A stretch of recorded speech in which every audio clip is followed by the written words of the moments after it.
Salut! Bienvenue sur Cult & Click, votre, et aussi un peu la nôtre, émission de cinéma-série. Je suis avec Kerr. Salut, salutations les plus distinguées à vos proches ainsi qu'à vous-même, en ce jour solennel de mardi. Exactement, et comme la semaine dernière, nous ne sommes pas avec Big B, rassurez-vous, j'ai pu voir dans les commentaires sur YouTube que vous vous inquiétez. Oui, mais on pour a notre Big B. des traces de lui. Sa balise GPS Sur la gueule. a donné des signes, on l'a retrouvé pas loin du triangle des Bermudes. Donc il était parti faire le tour du monde en kayak sans pagaie.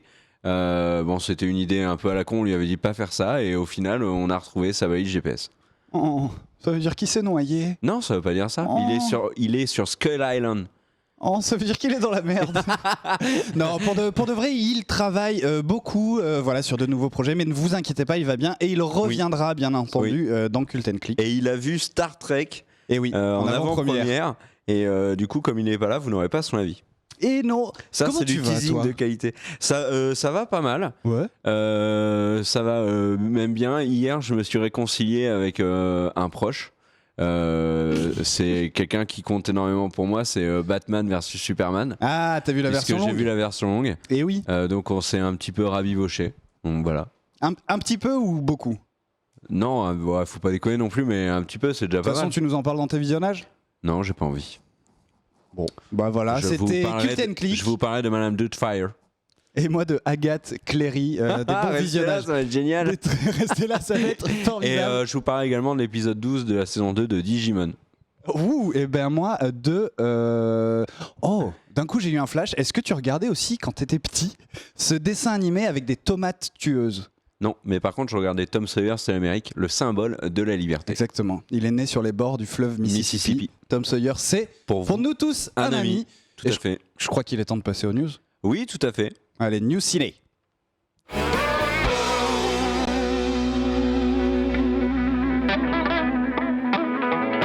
Alors que je vois qu'ils sont... c'est pas grave, c'est des news Les quand gens même. croient vraiment que j'ai vu Digimon. Je n'ai jamais regardé Digimon et je ne sais même pas dans les faits ce que c'est Digimon. Je sais que en fait c'est toujours très drôle quand tu rencontres par exemple Fildron ou Maître Armand ou des trucs comme ça, de leur dire que Pikachu c'est ton Digimon préféré. Ça les met toujours en colère, mais c'est tout le seul truc que je sais. Ah oui, c'est Beyblade, non, le truc avec les toupies. Beyblade. Je sais pas, ça. Bon, il me semble que c'est ça. Je vois que vous êtes aussi choqué par mon manque de barbe aujourd'hui. Ouais, bah moi j'ai perdu mes cheveux également chez le Coupe-Tif. On s'est fait beau pour vous. Voilà, je me suis rasé également, j'avais une chemise. Bah, bref, il est loin le temps des cheveux longs et du short Des rires et dégueulasse des de chants. l'Est Romain. Je suis encore profondément choqué par ma tenue Par ton il y a short. 15 jours. Ah ouais, non, mais Est-ce je l'ai qu'il est brûlé. dispo en VOD? Ils peuvent aller voir du coup. Ouais, il y a des vidéos avec mon short. Ouais. Eh ben, on en profite pour rappeler qu'il y a la chaîne YouTube Ah, de Cult & Click. T'as vu un peu ce Elle est placement? géniale cette chaîne. Elle est Et formidable. d'ailleurs, on a un petit mot à vous dire, mais on en fera probablement une vidéo ouais, un bah tu jour. le diras après que je finisse. Non? Ah, ok, non. Hein Va te faire foutre. En plus, j'allais parler de ton site. Ah ouais. Dans de notre site, cultandclick.com, bien évidemment. Et maintenant, tu peux dire un petit mot. Eh ben, merci pour les 20 000 abonnés. Ah oui, c'est vrai. Merci, cœur sur On a vous. fait une teuf avec tous les abonnés qu'on aime bien. Donc bon, bah, si t'as pas été abonné, si t'as pas été invité, tu sais pourquoi. Non, je déconne, on n'a rien fait du tout. Mais ça nous fait hyper plaisir d'avoir 20 000 abonnés. Ouais, non, c'est ouf. En Et peu de vis-à-vis temps. des femmes, je sais pas si t'as vu la différence, mais entre 16%. 19 000 et 20 000 abonnés, on drague beaucoup plus facilement. C'est vrai. Là, j'ai vu mais généralement, moi, quand j'aborde quelqu'un, je lui dis t'as vu mon nombre de followers YouTube? Ça se dit comme ça, non, d'abonnés? D'abonnés, ouais. Bref, première news. Ouais, on dit n'importe On dit quoi. n'importe quoi. Et on va parler de pognon du coup. Exactement, comme tous les mardis. C'est Eh ben, parti. c'est le box-office américain avec les sorties ce week-end de 3 gros films, entre guillemets, Jason Bourne, bien évidemment, avec Matt Damon. Matt Damon, on en reparlera un peu plus tard dans l'émission, il y a une petite polémique sur lui. Bad Moms avec Mila Kunis et puis des gens dont j'ai oublié le nom. Et Nerve, alors Bad Moms, c'est quoi? C'est en fait des mères de famille qui sont hyper tendues et qui du coup vont se faire des vacances un peu en very bad trip. Bon, pourquoi pas. Et Nerve avec Emma Roberts et Dave Franco, si je ne dis pas de bêtises. qui est un film futuriste. Et au final, c'est Matt Damon qui s'est imposé ce week-end avec 59 millions de dollars. Il devance Star Trek Beyond, donc hors limite, qui s'est littéralement cassé la gueule pour sa deuxième semaine. Il a perdu quasiment 60% par rapport à son premier week-end. Il est deuxième. Bad Month commence mollement avec 23 millions, troisième. Comme des bêtes est à 18 millions ce week-end. 296 millions, donc il va dépasser les 300 millions pour le film de Universal, ce qui n'est pas du tout le cas de L'Âge de glace 5. Alors ça, c'est assez phénoménal. L'Âge de glace 5 est sorti la semaine dernière et est déjà à 10 millions ce week-end et n'a engendré que 42 millions depuis le début. C'est un gros fail. Comparé aux autres, c'est beaucoup moins. ouais. C'est un gros fail et c'est amplement mérité. Par contre, c'est également un fail pour Ghostbusters, qui pour l'instant n'en est qu'à 106 millions et sa carrière aux US est quasiment terminée. Combien de semaine Ghostbusters, c'est sa troisième ou quatrième. Cinquième, ils mettent, je crois, si je dis pas de bêtises. Et tout à fait, cinquième semaine, bravo à toi, tu sais lire. Ce que je n'ai pas visiblement réussi à faire. Non, c'est une erreur. Non, la vie. Non, il faut pas regarder le truc des chiffres là. Parce que la vie, le truc comme des bêtes n'est pas sorti il y a 2 semaines. Et le film Lights Out, on regarde Box Office Mojo, on se fait pas chier. Lights Out est sorti la semaine dernière. Et là, tu vois, ils mettent 3 semaines. Tu comprends ? Exactement, bravo. Donc en fait, il y a une couille dans le pâté. Parlons Box Office, pourquoi également ? Parce que la carrière de Jason Bourne va très vite s'arrêter, puisque vendredi aux États-Unis sort Suicide Squad, il sort demain en France. Il y a plein d'avant-premières en France d'ailleurs aujourd'hui. Plein C'est de gens vrai ont pu le voir, ouais. Merde. Et oui. Viens, on annule l'émission, on va la regarder au ciné à côté. Viens, on y va. Allez. Donc le film réalisé par David Ayer, qui a fait scandale parce qu'il a dit en interview lors de l'avant-première mondiale « Fuck Marvel », c'est terrible. C'est excusé d'ailleurs. Ouais, non, mais il s'est excusé. Mais même, il y a Donald Trump qui a intervenu et tout. Il y avait des casques bleus dans sa maison. Enfin, laissez tomber, c'était la folie. Tout ça pour vous dire que voilà, Suicide Squad sort ce week-end et que le film est prévu, il devrait taper pas loin de 140 millions de dollars pour son premier week-end, ce qui en ferait un très gros démarrage. On l'avait déjà dit, mais ça se Juste confirme. en France ? Non, en France, ça serait un énorme giga de démarrage. Non, aux États-Unis, ce qui devrait donc mettre à mal Jason Bourne, marquer la fin de carrière de Star Trek Beyond aux États-Unis et enterrer définitivement Ghostbusters. La question, c'est est-ce que Suicide Squad va faire un meilleur démarrage que Deadpool, un meilleur démarrage que Batman versus Superman, et là où c'est l'enjeu, c'est un meilleur démarrage que les Gardiens de la Galaxie, parce que beaucoup de gens comparent les deux films, Gardiens de la Galaxie et Suicide Squad. Pourquoi ? Parce que nouvelle franchise du côté DC, nouvelle franchise du côté de Marvel, et surtout 2 films de super-héros qui débutaient, qui sont sortis au courant de l'été. Et t'as en tête les chiffres justement de Batman Alors le Batman, il a fait 160, je crois, 160. J'ai un chiffre qui me vient en tête, 168, mais je me trompe peut-être complètement. Deadpool, j'en ai aucune idée. Il me semble que les Gardiens de la Galaxie étaient à 120 ou 140. C'est faisable pour toi ? Suicide Squad Ouais. qui battent les Gardiens de la Galaxie, oui. Batman versus Superman, non. Mais je pense que... Alors, c'est mon petit pari. Allez, Allez, vas-y. Suicide Squad devrait battre au box-office Batman versus Superman. Au box-office total. Ouais, box-office Pas la total. première semaine. Je vois Suicide Squad devant. Pourquoi ? Parce que, il y a eu une énorme promo. Pour l'instant, j'ai pas l'impression, en tout cas, je n'ai pas vu de bashing au niveau des critiques. Ah bon ? Ouais, du coup, le NDA a été brisé aujourd'hui à 18h, si je dis pas de bêtises. Ça y est, les sites ont pu faire. Alors, moi, ce que j'ai lu, la seule critique que j'ai lue, c'était sur Variety. Qui expliquait que le film était trop tourné autour de Harley Quinn et du Joker et que ça en devenait un peu relou et que c'était dommage. Maintenant, j'ai pas vu le film, donc ce que je vous dis n'est pas parole d'évangile du tout, mais c'est ce que j'ai pu lire un peu sur Variety. D'accord, ouais. Parce que en fait, le problème de Batman versus Superman, c'est qu'il s'est complètement fait bash avant même sa sortie. Ouais. Donc, non, c'est pas à ce point-là. Voilà, il est sorti dans le cadre d'une grosse shitstorm, donc. Bon, on verra bien. C'est un peu ce que dit Big the Big sur le chat. Il dit ça bâche pas, mais c'est décevant. Alors il y a Captain Mazé qui dit 14% sur Rotten Tomatoes et Medjay qui dit 37% sur Rotten Tomatoes. Donc il y en a un qui est du côté des manifestants et l'autre qui travaille pour la police, visiblement parce que ce n'est pas les mêmes chiffres. Si c'est 14% sur Rotten Tomatoes, c'est vraiment de la merde. Si c'est 37%, c'est vraiment de la merde. Du coup, on n'est pas bien là. Ouais, mais voilà, on nous demande, tu te rappelles Batman vs Superman, il s'était fait défoncer aussi. Il s'est vraiment fait défoncer. Ça ne le méritait pas. Oui, certes, on en a fait une critique d'ailleurs sur le YouTube. Viens, toutes les 10 minutes, j'essaye de replacer le YouTube de Cult & Click. Ouais. Il y avait une critique de Batman vs Superman sur le YouTube de Cult & Click. Il méritait pas le score. Et moi, j'essaie de placer le mot cornichon. Allez, vas-y. Je tente ribambelle. Ribambelle, et moi cornichon pour l'émission. Ok. Mais normalement, ça, c'est le truc qu'on doit pas dire. C'est vrai, c'est complètement faux. Ça y est, on l'a placé, c'est cool. Bref, voilà pour Suicide Squad. Moi, je le sens plutôt pas mal. Pas le film, hein, la qualité. En fait, c'est un des trucs que j'avais remarqué. Est-ce que on avait parlé dans la vidéo de DC au Comic Con que vous pouvez retrouver sur la chaîne YouTube. Ouais, bravo. Et le truc, c'est que. C'est que. Et ben en fait, j'ai oublié ce que je voulais dire. Oui, voilà, j'ai retrouvé. Alors, on est tous les deux extrêmement fatigués, on vous prévient. Moi, j'ai été malade et lui, il a bossé parce que moi, je suis en vacances. Il a 9,3 sur IMDb. Suicide Squad. Ou alors peut-être que le mec a voulu taper Suicide Squad et involontairement, il a tapé Interstellar, et ce qui expliquerait. Bref, ce que je voulais dire, c'est qu'en fait, on avait parlé des trailers de Suicide Squad et du dernier trailer qui dévoilait tout le film. Ouais. À la limite, il y avait même le générique de fin dans le trailer pour vous dire à quel point vraiment il dévoilait tout. Et en fait, j'ai regardé tous les trucs parce que vous m'avez certifié tous corps et âme que le premier c'était celui avec Queen. Bah, pas du tout. Le premier, c'est celui du Comic Con de l'année dernière. 2015. Et d'ailleurs, à votre décharge, à vous tous, le deuxième trailer a été appelé trailer 1.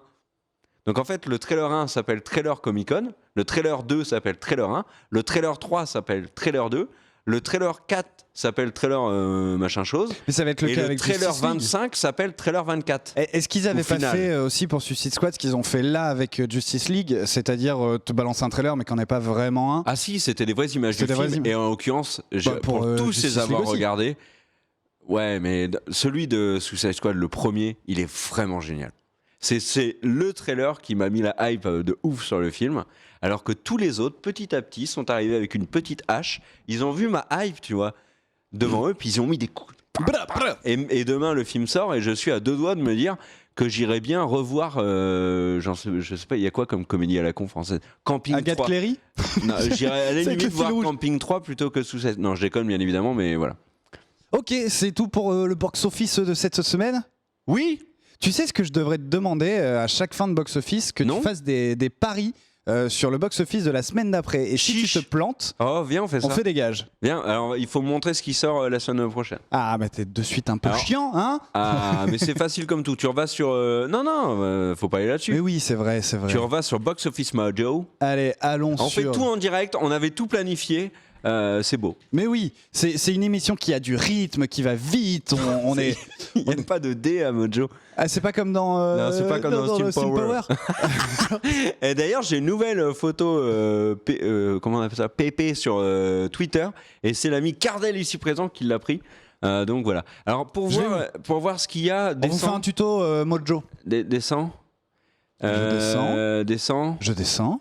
Shredul. Relish Shredul. Relish Shredul. Et là, la semaine prochaine, il n'y a que deux trucs. C'est Nine Lives, je sais pas ce que c'est, on s'en bat les couilles. Et Suicide Squad. Donc je vais faire le pari Suicide Squad. Attention, Suicide Squad fera 135 millions de dollars la semaine prochaine. Vous notez. J'ai le droit à une erreur de 10 millions 5. Oh non, t'es une pute là. 10 et 10. Donc entre 140... Je fais ça gratuit, moi, monsieur. Entre 125 et 140, c'est parti tout seul. À toi, mon cher Cardel. D'ailleurs, on en profite pour... Est-ce qu'on le dit tout de suite pour les vacances? On ne sait pas pour celle de la semaine prochaine, en tout cas. Ah bon? Oui. J'ai oublié de t'en parler tout à l'heure. Pourquoi? Parce que j'ai eu Biggie B au téléphone. Enfin bref, on est en train de discuter de... En gros, si vous voulez, notre problème, c'est que c'est évidemment le mois d'été, que nous avons un peu des vacances, tout ça. Ouais, nous, on est hyper original. On part en vacances l'été. Ouais. On peut pas faire comme tout le monde, partir en vacances au mois de mars. Enfin bref, non, on leur dira tout ça sur les réseaux sociaux. D'accord, donc du coup il faut nous suivre sur Twitter. Et le Twitter référence de Cult & Click pour avoir toutes les infos, c'est YGK. Non, c'est Cult and Click, tout simplement. C'est Cult and Click, exactement. Et vous pouvez aussi nous suivre sur la chaîne YouTube. Ça y est, ça fait 10 minutes de Cult and Click. Voilà. Tu prends les viewers pour des cornichons à leur rappeler en permanence le YouTube ou quoi? Non, mais c'est pas parce que je dis ça comme une ribambelle que voilà. On est bien. Bravo. Allez, prochaine news. Et moi, j'ai envie de vous parler d'un monsieur que j'aime beaucoup et d'une chaîne de télé qui nous a fourni plein de séries de qualité. Le monsieur dont je veux vous parler, c'est Alan Ball, et la chaîne dont je veux vous parler, c'est HBO. Alan Ball, c'est qui? Alan Ball est un producteur, scénariste. C'est un excellent producteur, et dans le milieu, on l'appelle le Super Bowl.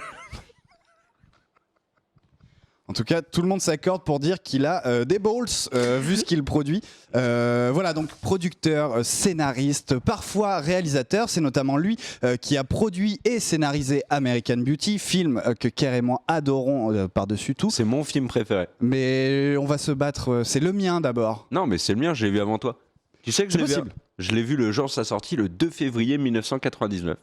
2000. Ouais, non, je l'ai vu plus tard. C'est donc Alan Ball, le monsieur que vous voyez sur la photo. Donc American Beauty, comme je vous ai dit, scénariste aussi et producteur de la série absolument génialissime qu'est Six Feet Under.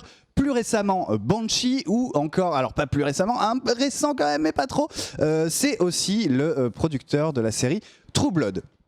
Et pourquoi je vous parle de lui et d'HBO? Tout simplement parce que ça fait un petit temps, ça fait 15 ans d'ailleurs, si je ne dis pas de bêtises, qu'il travaille avec HBO, notamment Banshee. Donc vous allez me dire, mais Banshee c'est pas HBO, c'est Cinemax. Mais Cinemax est une filiale de HBO. Donc on peut dire que Banshee, mine de rien, c'est HBO. Est-ce qu'on peut faire breaking news? Vas-y. On va faire un breaking news Suicide Squad. Variety, donc on vient de le voir sur le chat, Variety a dit que le film avait le pire méchant DC Comics depuis Sharon Stone dans l'adaptation de Catwoman. Oh, dur. Oh, c'est violent ça. Moi, vraiment, à quelqu'un que j'aime pas du tout, je lui aurais même pas dit un truc pareil. Et depuis Mr. Freeze dans Batman et Robin? Ah non, on touche pas à Schwarzenegger. On touche pas à Schwarzy. Donc voilà, ça fait 15 ans qu'il travaille avec HBO, comme je vous l'ai dit, donc Banshee. Plus récemment, il a fait Virtuoso, et donc HBO vient de lui commander une nouvelle série. Pas de titre pour l'instant. Mais en gros, voilà le pitch de cette série. On va suivre un professeur de philo ainsi que sa femme avocate, leurs 3 enfants adoptifs et leur enfant biologique dans leur vie qui aura l'air somme toute normale. Eh bien non, un des enfants voit des choses que personne d'autre ne voit, a des visions. Voilà. Je vois des gens qui sont morts partout. Donc voilà pour le pitch de cette série. Moi, ça me fait plaisir de voir Alan Ball et HBO qui continuent leur collaboration. Voilà, comme je l'ai déjà dit, Alan Ball a fait les séries et des séries et des films que j'adore par-dessus tout. Et HBO aussi a quand même produit d'énormes séries quand même assez fantastiques. N'es-tu pas d'accord? Ouais. Merci mon cher Kerr. Je ne sais pas nous ne savons pas quand est-ce que cette série va être diffusée. Mais en parallèle, si vous voulez quand même aller voir du Alan Ball en 2017, ce monsieur va produire un téléfilm sur la vie d'Henrietta Lacks. Alors qui est Henrietta Lacks? C'est une femme morte d'un cancer fulgurant dans les années 50, non 51 même si je dis pas de bêtises. Et en fait, son corps a donc été donné à la science et ses cellules ont permis de faire des avancées absolument formidables dans le milieu de la médecine. Voilà. Tu m'as complètement perdu sur la dernière partie. Oh. Mais pourquoi? C'est cette dame-là? Oui, c'est elle, on la reconnaît très bien. Exactement. Le problème, c'est qu'elle était du coup toujours collée à un mur comme ça. Donc voilà, cette vanne, on va l'oublier et on va passer à ta news. Mon cher Kerr, c'est à toi. Tu as l'air au taquet en tout cas. Oui, est-ce que tu peux ouvrir? Alors là, du coup, je vais vous parler un petit peu d'un truc que l'on voit sur le site cultandclick.com, un article rédigé par le très séduisant et célibataire mesdames Medjay, un article sur American Gods, l'adaptation du roman de Neil Gaiman, qui est le mec qui a fait également Stardust. Vous savez, c'est ce film un peu à la con avec Claire Dent. Ouais. Non, j'allais faire une vanne, elle était pas drôle non plus, je préfère ne pas. Et en fait, American Gods arrive en série télé avec Gillian Anderson alias Dana Scully, mais également la psy de Hannibal dans Hannibal. Est-ce que tu peux redescendre s'il te plaît? Et en héros de la série, un acteur de The 100 qui s'appelle Ricky Whittle, qui joue Ombre dans American Gods et qui joue dans The 100 un mec dont j'ai complètement oublié le nom. Parce que The Undead, je m'en fous un petit peu. Donc voilà, il y a également Ian McShane qu'on a vu très récemment dans Game of Thrones et qui jouait dans Deadwood. Ouais, Game of Thrones, série d'ailleurs dont on a parlé sur la chaîne YouTube de Cult & Click. Ça faisait 10 minutes. Bien joué. Et on retrouve également... alors, Ian McShane, il avait un rôle extraordinaire dans la série Deadwood. D'ailleurs, Deadwood, j'en reparlerai sur la chaîne un jour, parce que c'est vraiment une de mes séries coup de cœur jusqu'à la fin des temps. Emily Browning également sera dans le film. On l'a vu récemment d'ailleurs, Medjay, tu as mis Sucker Punch Pompéi. Il était un peu dur avec Emily Browning. C'est surtout le truc Sleeping là, dont j'ai complètement oublié, où elle joue qui t'a laissé un souvenir impérissable. Non, je l'ai pas encore vu. Alors comment tu peux dire Sleeping Beauty. Non, mais elle est très réputée pour ce rôle où elle joue en fait une prostituée qui en fait donne son corps à des hommes pendant qu'elle dort. Et elle a joué très récemment dans le film avec Tom Hardy. Aide-moi s'il te plaît, c'est très dur à cette heure-ci. Alors un film récent, ouais, un le film tout pourrave là, dont on a fait la critique. Ah, Legend. Légende, voilà. Et elle jouait dans Légende avec Tom Hardy. Elle sera également dans la série. On retrouve Peter Stormare qui jouait Dieter dans Le Monde Perdu, une grosse référence, mais qui joue aussi dans Prison Break. Jonathan Tucker de Kingdom et Crispin Glover, donc on peut également appeler Crispin Glover, qu'on avait vu dans Retour vers le futur 2 et 3. Donc un gros casting dans cette série American Gods. Ça raconte quoi ? Je n'en sais rien, figurez-vous, et ça va arriver sur Stars. On a la bande-annonce tech. Retourner tout ce qui va avec. Ah ouais, tout ça, tu veux qu'il fasse tout ça ? C'est interdit. Il n'était pas prêt, notre cher tech. Alors, non, je sais, je dis une connerie, t'es pas obligé de montrer la bande-annonce. American Gods, en fait, ce sont les dieux qui arrivent aux États-Unis sous forme humaine, si je dis pas de bêtises. Je crois que c'est ça. D'ailleurs, il y a l'histoire qui a été racontée par Medjay. Tu peux mettre, Medjay, si tu veux, le lien de ton excellent article à peine sur le de chat. Prison, Ombre rencontre Voyageur, un personnage intriguant. Qui fait un rôle dans le Dieu antique, truc. comme le suggère. Tout le monde s'en branle. Tout le monde s'en branle. C'est bon, on a le réalisateur qui fait un rôle dans l'enceinte. On a l'autre qui. Bon, c'est pas grave. Prochaine news. Ouais. Elle était pas mal celle-là. On peut la mettre dans le top 5. Elle était dans notre prochaine vidéo YouTube qui s'appellera le top 15 des meilleurs top 5 des news. Et elle a une chance d'y être. Elle a une grande chance d'y être, mais je pense que la mienne va surpasser la tienne. C'est un feuilleton dont je vous parle depuis le début de Cult & Click, je crois. Je vous raconte cette histoire. Eh bien, c'est l'histoire de Terry Gilliam et de Don Quichotte. Juste pour recentrer la chose, Terry Gilliam, qui c'est avant tout une des personnes des Monty Python. Voilà, surtout connu pour ça. Mais après les Monty Python, ou après, pendant, je ne sais plus, bref. En parallèle des Monty Python, ce monsieur est aussi réalisateur et un grand réalisateur. C'est lui qui a réalisé L'Armée des 12 singes, qui a réalisé Brasil, Las Vegas Parano, ou plus récemment Zéro Théorème, qui n'est pas son meilleur, mais qui avec Christophe Waltz d'ailleurs. Christophe Waltz. Tout à fait. Voilà, et alors pourquoi je vous parle de lui avec Don Quichotte ? Tout simplement car depuis le début à peu près des années 90, même si le premier tournage a eu lieu dans les années 2000, en tout cas depuis le début des années 90, Terry Gilliam a un projet, c'est de faire une adaptation libre, complètement libre, du livre de Cervantes, donc Don Quichotte, et qui s'appelle Cervantes.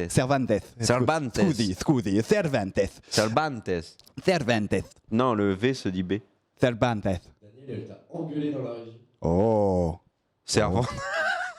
Qu'est-ce que t'as ? Oh l'autre, c'est Servante. Oh, moi je dis Servante, excusez-moi.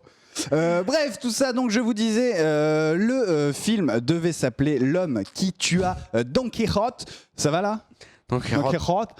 Vous avez eu à l'image d'ailleurs Terry Gilliam, si je dis pas de bêtises, ainsi que Jean Rochefort, car oui, le casting du premier film qui a débuté dans les années 2000, au début des années 2000, le premier tournage, eh bien le casting c'était tout simplement Jean Rochefort, Vanessa Paradis, Johnny Depp ou Rossi de Palma. Pourquoi je vous parle de ça Rossi.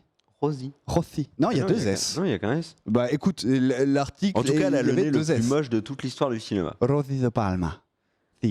Où en étais-je? Oui, donc pourquoi je vous parle de ce tournage? Tout simplement car je crois que ce film est le film le plus maudit de toute l'histoire du cinéma. Pour vous la faire courte, quand la première tentative de tournage de L'homme qui tua Don Quichotte par Terry Gilliam, il n'y a eu que des problèmes, que des déboires. Par exemple, manque de bol, ils se sont foutus à côté d'une base américaine et des F-16, des avions de guerre américains, n'ont fait que survoler le tournage pendant tout le truc. Mais ça, c'est rien. Jean Rochefort a eu quoi? Jean Rochefort a eu une inflammation de la prostate. Donc, parti, tournage en pause, revenu. Quand il revient, il a quoi? Une double hernie. Donc, bref, problème. Il y a quoi d'autre? Je peux aussi vous parler des pluies hallucinantes qui ont emporté... Hein? L'incendie aussi. L'incendie, mais il y a plein de choses. Il y a aussi des pluies hallucinantes qui ont emporté la moitié de leur matos. Problème, c'est qu'en plus, ces pluies ont fait verdir, si je peux dire ça comme ça, le désert dans lequel ils tournaient. Donc, plus possible de tourner dans ce désert. En plus des pluies. Bref, que de la merde, quoi, concrètement. Qu'est-ce qui en est sorti? Le film tombe à l'eau, mais une équipe de tournage qui était là à la base pour juste filmer le making-of, on a fait un documentaire. Le documentaire s'appelle Lost in La Mancha. Et si vous ne l'avez pas vu, je vous le conseille vivement. Bref, nouvelle tentative de tournage en 2008-2010 avec Ewan McGregor et Robert Duvall pour remplacer Johnny Depp et Jean Rochefort. Nouvel échec, il perd le financement. Ok. 2011-2012, on retente. Robert Duvall et Owen Wilson cette fois. Nouvel échec, pareil, manque d'argent. Il est passé de Johnny Depp à Jean Rochefort à Robert Duvall, Owen Wilson. Ouais, en passant par Ewan McGregor, Robert Duvall. Et attention... Bon, Robert Duvall, immense, hein, bien sûr. Ouais. Mais... Nouvel échec, nouvelle tentative, nouvel échec 2014-2016. Cette fois avec John Hurt et Jack O'Connell. Quand je vous dis que c'est un film maudit, John Hurt, juste avant le film, contracte un cancer du pancréas. Il est guéri à l'heure d'aujourd'hui, mais impossibilité du coup de faire le tournage et de tourner avec lui pendant cette période. Et en plus, manque de financement. Et là, vous allez me dire, mais pourquoi je vous parle de tout ça? Oui. Pourquoi tu nous parles de tout ça? Eh bien, messieurs, dames, ce 4 octobre, Terry Gilliam repart pour retourner L'homme qui tua Don Quichotte à partir du 4 octobre, cette fois avec Adam Driver et Michael Palin, un ancien compère d'ailleurs de Terry Gilliam dans les Monty Python. Il y aura aussi Olga Kurilenko, Stellan Skarsgård ou encore Johanna Ribeiro. On a d'ailleurs quelques photos, mon cher Tech, car oui, Terry Gilliam tweet en ce moment, poste sur les réseaux sociaux des photos de la préparation du tournage, à chaque fois avec un commentaire assez drôle, genre il a posté une photo d'une des grottes, il dit ah putain je sais pas comment on va réussir à colmater ses fuites, ou bref des trucs comme ça. Mon cher Tech, si tu pouvais avoir les photos, ce serait juste... C'est vrai que je ne t'ai envoyé aucune photo, je suis en train de me le dire. En fait, je n'ai pas donné mes assets visuels. Depuis tout à l'heure, c'est lui qui les sortant de Google, en fait. Eh bien, tu as super bien fait ton travail, car c'est exactement celle que je voulais te filer. Bon, à la pub, j'irai lui donner tous ces petits assets. Vous n'aurez pas les photos, malheureusement. Mais en tout cas, le tournage commence le 4 décembre. Ce qu'on peut dire, c'est que Terry Gilliam est quand même un acharné qu'il ne laissera... qu'il ne laissera jamais tomber. Tech à la réalisation nous demande si ça ne marche pas, est-ce qu'il le fera en film d'animation? Non, je ne pense pas. Je ne sais pas si il va refaire une tentative après ça. Bref, je vous en dirai plus dès que le tournage aura commencé. Voilà, je tenais à vous parler de ça. Et encore une fois, si vous n'avez pas vu Lost in La Mancha, je vous le conseille vivement. C'est dommage qu'il n'y ait pas Jean Rochefort. Dans ce Don Quichotte. C'est quand même un monument, Jean Rochefort. Le jour où il décède, moi je veux 15 jours de deuil national. On n'a pas le droit de sortir de chez nous. Non mais vraiment, c'est un mec génial. T'as vu les Jeux Olympiques? Équitation, Jeux Olympiques commentés par Jean Rochefort? Non. C'était il y a 8 ans, peut-être 12 ans. Mais c'était tellement génial. J'ai regardé toute la compétition, j'en avais rien à foutre. Juste parce que Jean Rochefort présentait. C'était magique. Mais vraiment magique. Prochaine news, mon cher Kerr, c'est à toi. Ouais, ne baisse pas le micro, continue. Ouais, bah du coup, je vais vous parler de, pareil, d'un tournage qui s'est mal passé. Oh. Comme quoi, on est en symbiose.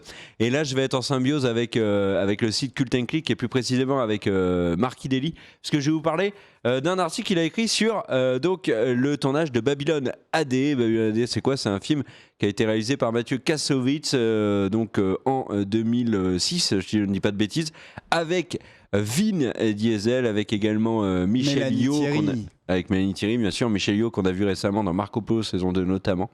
Elle a fait plein de trucs, Tigre Dagon, etc. Et Michelle Yeoh avait également joué dans un James Bond, alors, je sais pas si vous vous rappelez. Lequel ? Oh, tu m'en demandes trop là. Le monde ne suffit pas, demain ne meurt jamais, le lendemain du jour suivant. Pars vite et reviens trop tard. Avec Pierce Brosnan. C'était pas celui avec Ali Berry. Non, celui avec Ali Berry. Si, c'était avec celui avec Ali Berry. T'as eu quoi en gros ? T'as eu GoldenEye ? Non, c'était celui avec Terry Hatcher. C'était Terry Hatcher, Michelle Yeoh, Pierce Brosnan. Alors attends, t'as eu quoi ? T'as eu Le Monde ne suffit pas. pas. Non, le premier c'est GoldenEye. Ensuite c'est Meurt un autre jour. C'est possible. Demain ne meurt jamais. Y a pas Le Monde ne suffit pas ou un truc comme ça ? Pars vite et ne reviens pas. Tard. C'est un vrai film, Pars vite et reviens tard. Je vais bien, ne t'en fais pas. Il y avait plein de films comme ça à un moment donné. Oui. Il y en avait un autre. Il y en a eu tellement. Mais quand je dis Pars vite et reviens tard, il me semble que c'est un vrai film, si je dis pas de bêtises, avec José Garcia. José Garcia, avec tout José à fait. Garcia. C'est adapté d'un film de Fred Vargas, d'un livre de Fred Vargas. Exactement. Non, bah écoutez, alors le documentaire sur Babylon AD, l'ami Big B vous en avait déjà parlé, Marquis Délire, on a écrit un article très intéressant sur le site Putain Click. Du coup, je vous laisse le lire. Et à Canet, par exemple, si tu as envie de mettre le lien sur le chat, tu peux le faire. En fait, ça raconte le fail monumental de ce film Babylon AD que j'avais vu au cinéma. Je devais être d'ailleurs un des seuls Français à l'avoir vu au cinéma. Le film a coûté 70 millions de dollars, il en a rapporté 22. Je l'ai regardé juste pour Mélanie Thierry. Elle est relou dans ce film. Hein. Ouais, comme tout le temps. Non, pas tout le temps. Il y a des moments. C'est vrai qu'il y a eu Quasimodo del Paris. Oh putain, ouais, merde, j'ai oublié ce truc. Il est drôle, il est bien Quasimodo del Paris. C'est de Team Seat. Alors je sais plus qui l'a réa, mais il y a Team Seat dedans, en tout cas, si je dis pas de bêtises. Il y a Richard Berry qui joue dedans. Ouais. Quasimodo del Paris. Bon, bref, on s'éparpille. Bref, voilà un tournage catastrophique pour Babylon AD qui a eu des gros problèmes, notamment de matos, etc. et qui a été un énorme fail. Et c'est intéressant de voir pourquoi l'ami Mathieu Kassovitz a échoué et comment il se remet en question sur ce reportage qui est très intéressant. Donc je vous invite à sauter sur l'article, à le lire et à regarder le documentaire que vous a mis en lien Marquis Dely, dont on avait déjà parlé Big B, qui s'appelle Fucking Kassovitz. Ok monsieur, eh bien écoute, prochaine news. En fait j'ai envie de revenir sur ce que j'ai dit la semaine dernière sur Stranger Things où je vous disais que la saison 2 était commandée, qu'il y allait en avoir une. Eh bien détrompez-vous, Netflix a pas fait un démenti, ils ont pas dit non c'est pas vrai, ils ont juste expliqué que pour l'instant ils n'avaient commandé aucune saison 2, qu'ils prennent le temps de réfléchir. Je vais même vous lire exactement ce qu'a dit le big boss de Netflix, Ted Sarandos. Il a dit: nous voulons toujours prendre un peu de recul, prendre notre temps avec le processus. En tout cas, vous inquiétez pas, d'après ce que j'ai pu lire, même si elle est pour l'instant pas commandée, il y a quand même 90% de chances qu'il y ait une saison 2 sur Netflix. En tout cas, les frères Duffer, donc les créateurs de la série et aussi réalisateurs de quelques épisodes, ont déclaré, ils envisagent déjà en fait ce que pourrait être cette saison 2. Et voilà ce qu'ils disent: une structure un peu différente, nous voulons conserver le ton, mais l'idée n'est pas tout bêtement d'introduire un autre monstre plus fort et plus méchant. Nous voulons une autre ambiance, peut-être plus dark, tout en conservant ce feeling fun que nous avons eu. Plus les semaines passent et plus je me dis que cette saison 2 de Stranger Things va être casse-gueule au possible. Moi, plus le temps passe, plus je me dis que j'ai hâte d'être demain parce que j'espère chaque jour en me levant que la saison 2 de Stranger Things est sortie. Ce qui n'est pour l'instant pas le cas. Et non, pas pour l'instant. Voilà pour cette news un peu courte, c'est à toi, mon cher Kerr. Moi, je vais vous faire une news assez courte également. Le problème, c'est que j'ai pas les infos, donc je vais vous parler d'autre chose. Je vais vous parler de Game of Thrones saison 8, puisque, alors vous allez me dire, mais Kerr, mais tu en avances dans le temps, tu es déjà en 2018, qui est notre président, tu sais qui a gagné entre Trump et Hillary Clinton, tu sais si le PSG a encore gagné le championnat de France, la Coupe de la Ligue et la Coupe de France. Oui, je sais tout ça et je sais également que Game of Thrones saison 8, ça se termine en 2018. Non, ça ne veut rien dire ce que je viens de dire. Je recommence. Game of Thrones se termine en 2018 avec la saison 8, c'est officiel. L'histoire, c'est donc que les deux créateurs, Weisz et Benioff, avaient dit oui, nous, on veut que la série se termine à la fin de la saison 8, il ne reste que 10 heures de programme, on veut 7 épisodes dans la 6. dans la 7 et 6 épisodes dans la 8. Et nous, on est les patrons, on emmerde HBO qui nous paye toute la série. On s'est dit, mais ils sont fous, ils vont se faire virer, ils vont se retrouver au prud'homme, ils vont pas avoir d'indemnité, etc. Et figurez-vous qu'HBO avait dit, nous on veut 10 saisons, et c'est nous qui avons le pognon. Sauf qu'en fait, HBO, pour des soucis de qualité, je pense, et puis pour respecter la créativité des producteurs de Game of Thrones, se sont rangés derrière leur avis et ont annoncé ce week-end, c'est officiel, que Game of Thrones se terminerait au terme de la saison 8.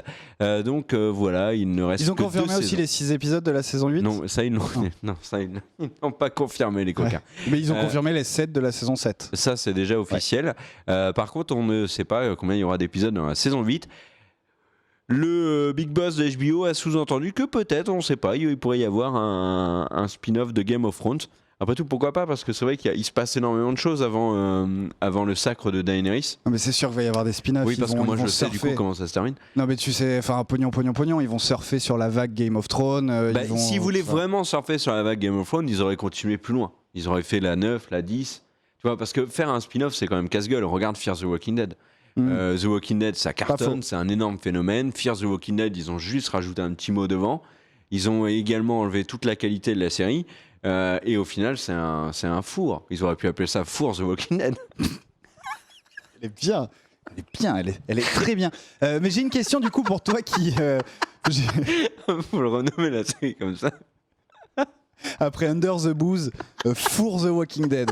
Ça fait bizarre quand même, Four the Walking Dead, Four les marcheurs, On les s'en morts. fout. Ça fait un peu nécrophile. Hein. Ouais, on s'en fout. Donc oui, j'avais une question pour toi qui lit les bouquins de Game of Thrones. Est-ce que d'après toi, justement, ils auront le temps en ces 2 saisons de finir Game of Thrones, ou est-ce qu'ils vont pas du coup, pas bâcler la chose, c'est pas du tout le bon mot, mais passer sur des trucs pour aller vite à l'essentiel? Est-ce qu'on va pas le ressentir ça?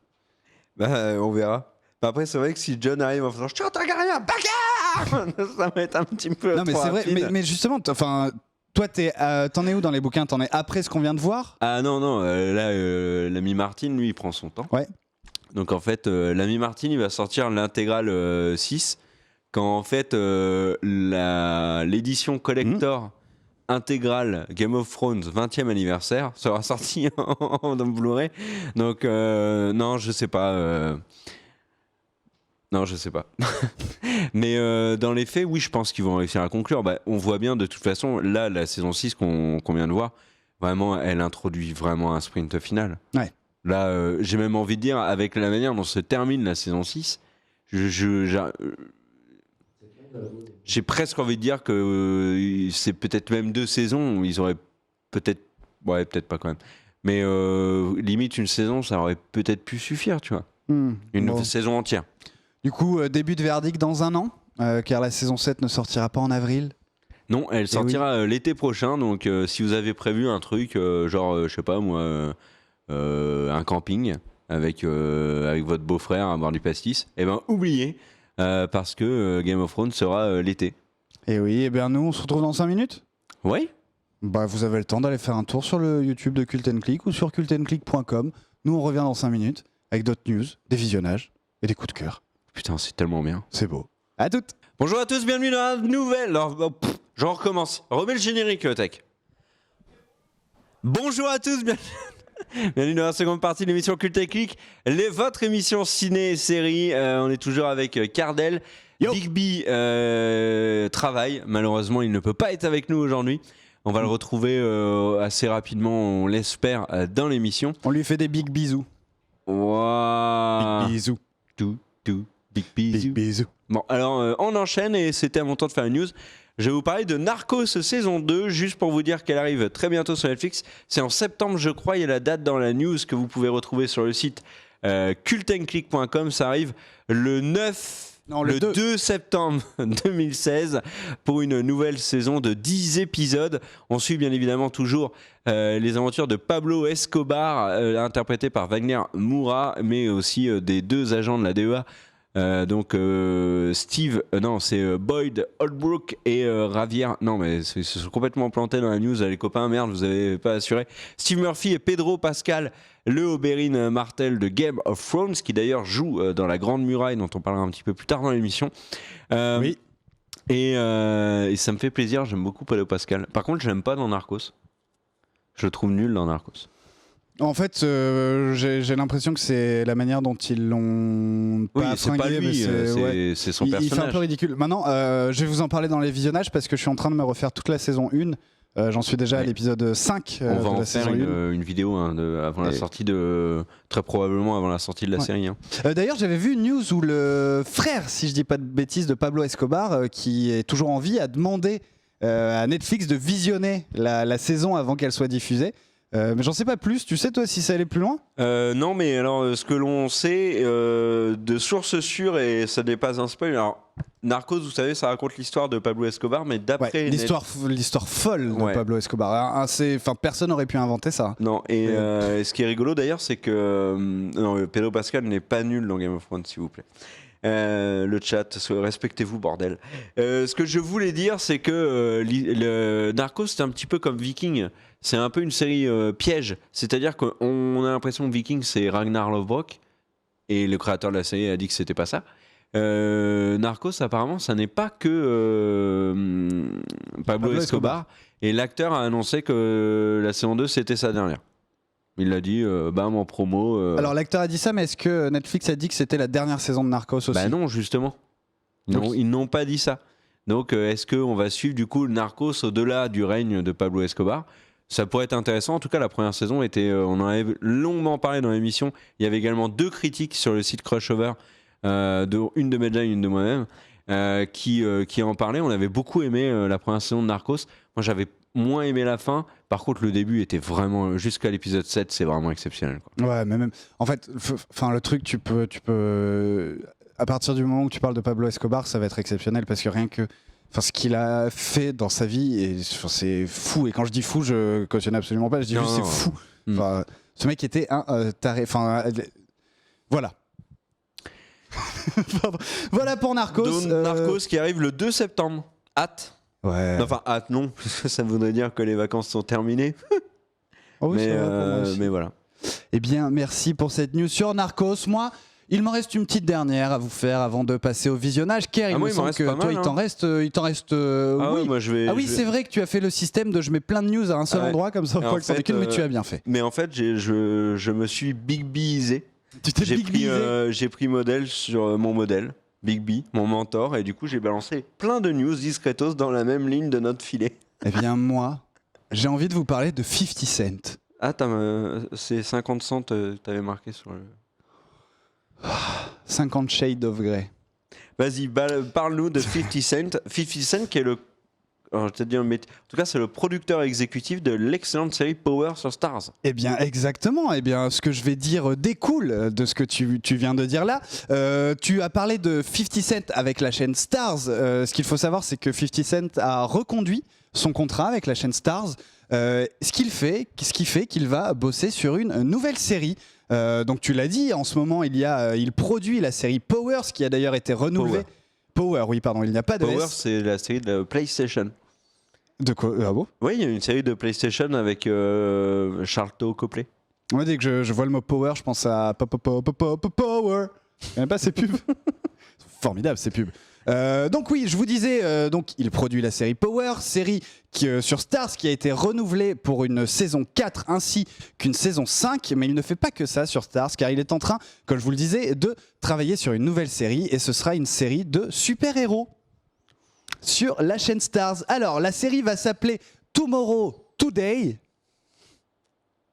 dans la droite lignée des titres français.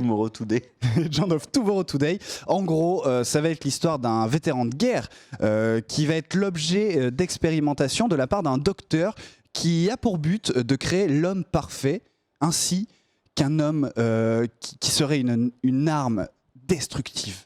Et cette arme destructive présente tous les mardis une émission ciné en chemise à carreaux. Tu le savais ? C'est toi l'homme parfait ? Ouais. Et évidemment, cet homme va s'échapper de là où on lui fait les expérimentations, mais il va s'échapper pour faire le bien. Alors Marquis Dely complète le titre parce que tu l'as pas entièrement. La série s'appelle Tomorrow Today, but not yesterday. Ça serait pas mal. Yesterday, les amis. Quel titre de merde. Voilà tout ce que je peux vous dire pour l'instant sur la nouvelle série de 50 Cent, donc Tomorrow Today, une série sur Stars, une série de super-héros. On n'a pas encore de date de sortie, mais il est en train de bosser dessus, Monsieur 50. Ok. À ton tour. Alors, je vais vous spammer un petit peu des news. Superman arrive dans Supergirl. Supergirl, c'est la série de CBS qui est maintenant sur CW. Comme elle est arrivée sur CW, du coup, ils ont fait un énorme cut dans le budget et ils ont transféré le tournage à Vancouver où c'est moins cher. Et ils ont intégré... Énormément de tournages se font à Vancouver. Ouais, énormément. Et il y a également... Smallville était tourné à Vancouver. Il n'y a plus d'équipe de basket en NBA. Moi, je suis de la vieille époque. Il y avait les Vancouver Grizzlies. Maintenant, c'est Memphis. Non, mais il y a les Whitecaps, équipe de soccer. Et il y a aussi les Canucks, équipe de hockey. Putain, t'es calé, mec. Mais j'y ai vécu à Vancouver, figure-toi. Non. Figure-toi que j'ai vécu à Vancouver. C'est bien comme ville ou pas? C'est la meilleure ville du monde. Alors, et de ce qu'on, alors, il me semble que de Seattle, on peut apercevoir. Non, peut-être pas. Non, en peut-être tout cas, pas. on aperçoit le Canada, ça c'est certain. Oui, c'est pas très loin. Seattle, et effectivement, en fait, quand tu descends, Vancouver, c'est au sud-ouest du Canada, quasiment à la frontière avec les États-Unis. Et effectivement, la première grande ville que tu crois si tu descends encore plus vers le sud, bah, c'est Seattle. Vancouver est une ville formidable. Donc, quand ils ont créé Supergirl, revenons à cette série qui est Supergirl, ils avaient dit que jamais, au grand jamais, il y aurait Superman. Et en fait, dès la saison 1, si je ne dis pas de bêtises, on voit Superman enfant. Et là, ils ont en fait trahi leurs propres paroles, leurs principes, leurs fondamentaux, puisqu'ils ont annoncé que Superman arrivait dans Supergirl. Et on a une photo que je refuse catégoriquement de vous mettre à l'écran, car je tiens à vos rétines. Superman, on dirait en fait moi, c'est-à-dire le mec qui a jamais fait de la musculation, qui, on lui met un costume de Superman, et ben il a un peu l'air con. Et en fait, Superman dans Supergirl, c'est moi, Monsieur Tout le Monde, avec une cape, un slip au-dessus du pantalon. Quand t'es pas Henry Cavill bodybuildé et photoshopé dans Man of Steel ou Batman vs Superman, et ben ça donne pas terrible. Ouais, et puis il a pas la gueule de l'emploi. On dirait David Pujadas, quoi. Et je trouve qu'il a pas la gueule de l'emploi en fait du tout. Moi, c'est pas comme ça que je vois Superman. Henry Cavill le représente super bien justement, ce Superman ultra beau gosse. Là, sur les photos que j'ai vues, t'as l'impression que le mec est un peu mal rasé. Enfin, c'est pas l'idée que je me fais de Superman du tout, ce personnage. Et alors, vous nous suppliez de mettre la photo. Et en fait, la vraie raison de pourquoi vous ne verrez pas la photo, c'est que j'ai oublié de l'envoyer à Tech. Ne t'inquiète pas, on a un réalisateur. On a de toute façon un réalisateur de génie et je suis sûr qu'il va trouver Tech cette photo très rapidement. Daniel est sur le coup. Merci Daniel. Reporter terrain. Ouais, on n'a pas parlé de Théo. Il y a Théo aussi qui fait le son. Voilà. Théo est parti. On est désolé. Voilà, tout ça pour vous dire également que demain, mercredi, c'est également la journée DC Comics, j'allais dire Marvel, non, DC Comics. Pourquoi? Sortie de Suicide Squad, on l'a dit. C'est également la sortie de... Oh bah attends, ça te dérange si je cherchais le truc pour le montrer? Non, écoute, pas de souci. Bah écoute, on va essayer de meubler le temps que tu y arrives. De toute façon, j'ai juste qu'à décrire ce que tu fais. Alors que Kerr ouvre son sac Adidas et nous sort un Blu-ray. Un Blu-ray qu'il a acheté lui-même avec ses propres deniers. Voilà, avec mes propres deniers toujours. C'est donc la version Ultimate. Elle est où la caméra? Elle est là. Fighting. Non, c'est pas Fighting. De Batman versus Superman. L'aube de la justice. Donc c'est la version qui coûte 20 balles celle-là. Alors ce qui est petite anecdote. Voilà, on y va dans l'anecdote. Vas-y. Donc déjà la jaquette vous spoil totalement le fait que Gal Gadot est Wonder Woman, parce que si vous regardez le film, eh ben vous ne le savez qu'à la fin que c'est Wonder Woman. Tiens, d'ailleurs, ça me fait penser à Allociné a fait un dossier, non, a fait un petit article assez marrant qui répertorie tous les films qui sont en fait spoilés rien qu'avec le titre. Donc t'avais l'Associé du Diable, t'avais le meurtre de Jesse James par le lâche Robert Ford. Enfin bon, voilà. C'était assez drôle. Et oui, c'est lui. Celui-là, ouais. Donc non, il n'est pas malade à l'écran, il est pas malade. Tu penses que moi Ah oui, non, mais voilà. Donc voilà le Batman vs Superman. Alors, donc mon anecdote, c'est que moi j'achète les steelbooks en Blu-ray. J'aime bien les steelbooks. Quand ça tombe par terre, ça fait du bruit. C'est pas du tout pour ça. C'est en métal, quoi. Et en fait, j'ai acheté la version classique parce que le steelbook est dégueulasse, alors que sur la nouvelle version, sur la version classique, il y a Gal Gadot en photo. Voilà. Et j'adore Gal Gadot.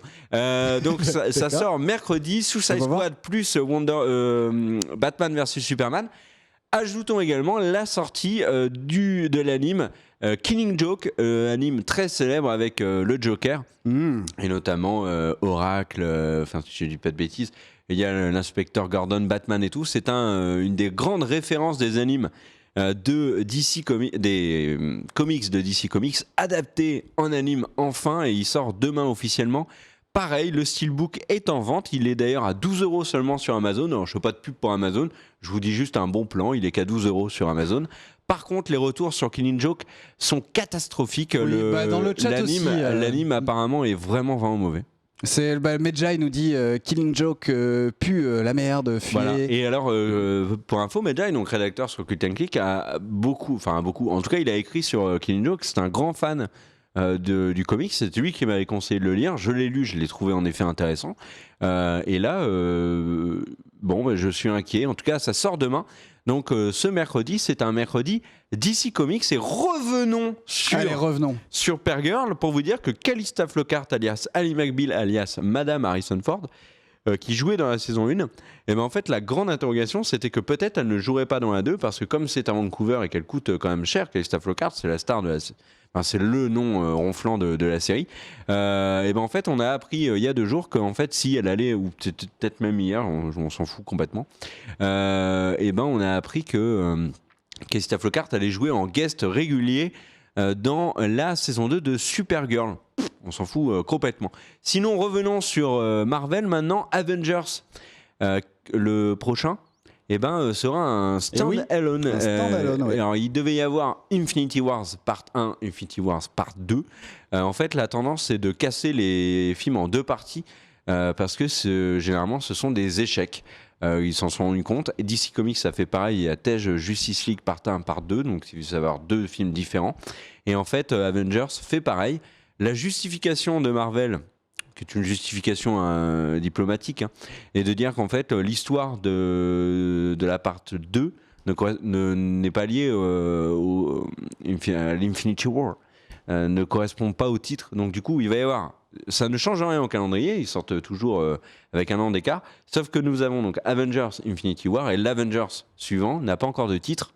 En gros, tu pourras voir le suivant sans avoir spécialement vu celui d'avant. Ah non, non. C'est juste pour dire exactement la même chose. Ils changent juste le titre. Oui, donc c'est en fait quand même partie 1, partie 2. Mais c'est plus facile à vendre en fait.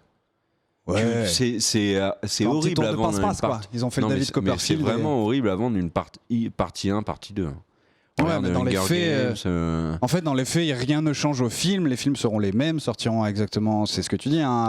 Oui, ça ne change rien. Ils changent juste le nom. Ok. Sinon, à l'occasion de la promo de Suicide Squad, Will Smith s'était interviewé et a annoncé que le reboot promis, enfin nous on avait un demandé, mais lui nous l'avait promis, du Prince de Bel-Air ne se ferait jamais. J'ai vu ça. Tant mieux, franchement, on touche pas au Prince de Bel-Air. Et enfin, This is the story of the Bel-Air. Parlons du film qui a fait beaucoup parler cette semaine, c'est La Grande Muraille. Pourquoi ? C'est un film américain, sino-américain, donc moitié chinois à moitié américain.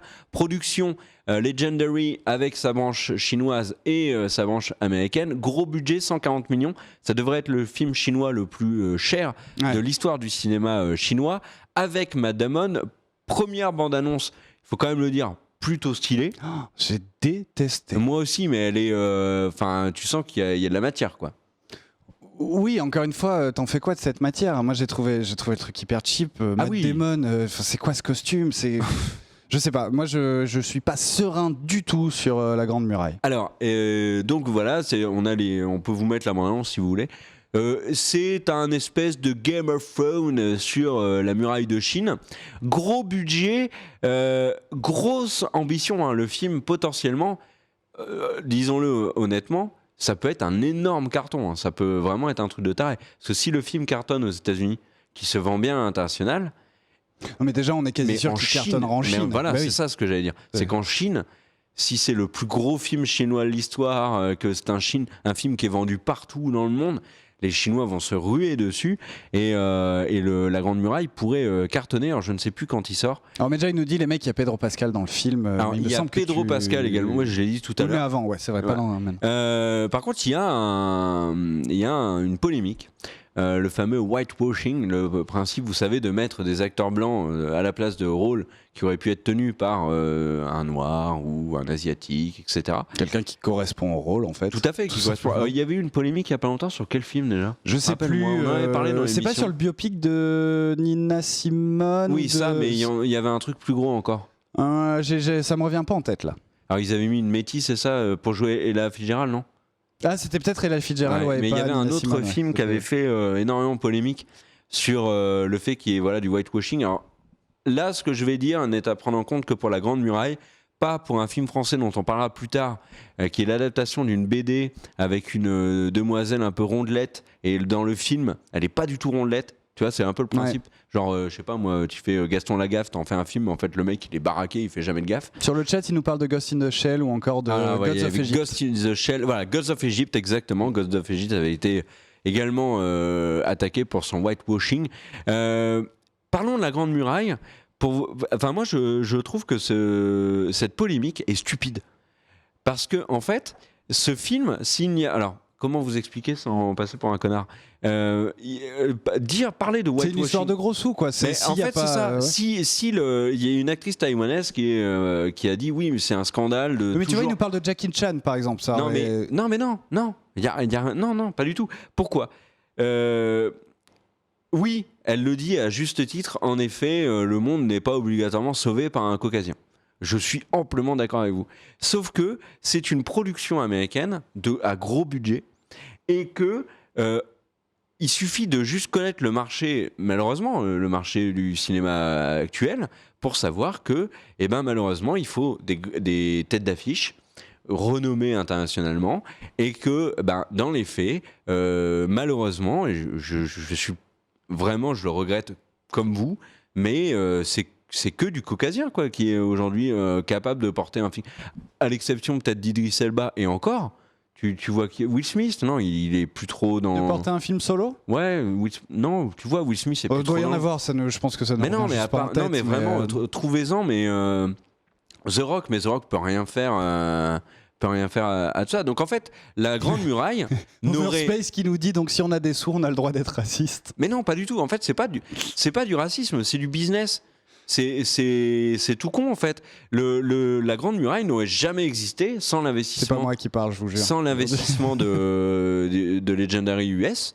Et en fait, là, il y a plein d'acteurs asiatiques, par exemple, qui auraient été excellents. Là, vous citez Benedict Wong. Bon, pour le rôle, à mon avis, ça aurait pas été bon, mais il y en a plein.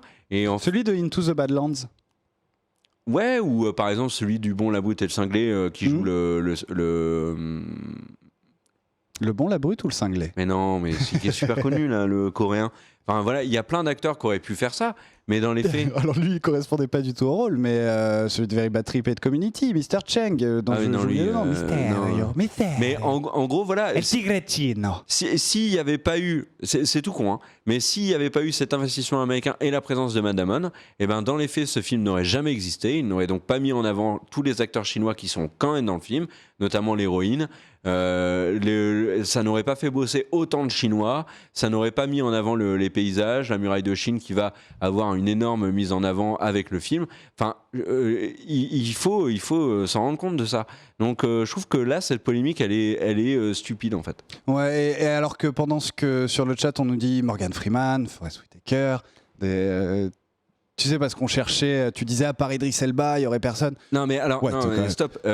Stop. Non, mais en fait, on parle d'un film à 140 millions de dollars qui doit être rentabilisé. Est-ce que, objectivement, entre nous, l'immense Morgan Freeman, l'immense Forest Whitaker peuvent porter sur leurs épaules une production aujourd'hui, en 2016, pouvant en générer 300 millions, 400 millions, 500 millions. L'objectif de La Grande Muraille, c'est le milliard. Très longtemps, mais non. Ça n'est pas possible. Il y a Laurence Couille de Poisson aussi. Mais non, mais le truc de... en acteur black aujourd'hui... je vois Idris Elba, Will Smith, Non, pas Will Smith. Non, mais plus Will Smith n'est plus capable mais après, de porter si un on parle film, de talent, mais bien évidemment qu'il y a plein d'acteurs afro-américains qui sont excellents. Et bien meilleurs que Matt Damon. Bah, oui, Chiwetel Ejiofor. En acteur asiatique, c'est la même chose. C'est pas du tout ce que je suis pas en train de dire que c'est normal. Je dis juste que ça correspond au marché qui a besoin de ces putains de têtes d'affiche. C'est tout. Ouais, et oui.